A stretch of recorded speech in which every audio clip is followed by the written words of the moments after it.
વડોદરાના સયાજીબાગ ખાતે વિશ્વ નૃત્ય દિવસની અનોખી ઉજવણી કરવામાં આવી, જેમાં વિશ્વ શૈલીના નૃત્યોમાં 4 થી 80 વર્ષ સુધીના 175 જેટલા નૃત્ય કલાકારોએ ભાગ લીધો હતો.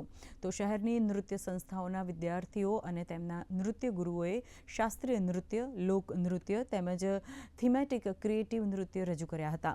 આ સમારોહમાં સહભાગી કલાકારોએ વૈષ્ણવાચાર્ય પૂજ્ય દ્વારકેશ લાલજી મહારાજના હસ્તે સન્માનિત પણ કરવામાં આવ્યા હતા.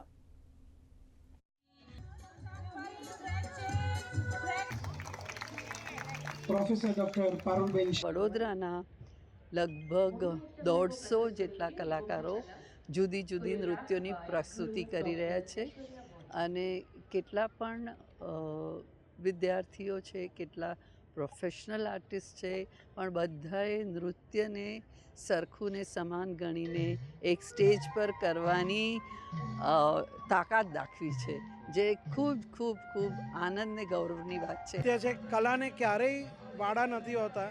એ ચાહે ભરતનાટ્યમ હોય, કથક હોય, ઓડિસી હોય, મણિપુરી હોય, કથકલી હોય, ગરબો હોય કે ICCR, બાંગ્લાદેશ, કોઈ પણ વર્લ્ડમાં જેટલા પણ છે એ બધાને લોકનૃત્ય પણ છે અને નૃત્ય પણ છે. નૃત્ય એટલે કોઈ વાડા વગર ઉજવવાનો એક મહોત્સવ, એને આપણે નૃત્ય કહી શકીએ છીએ.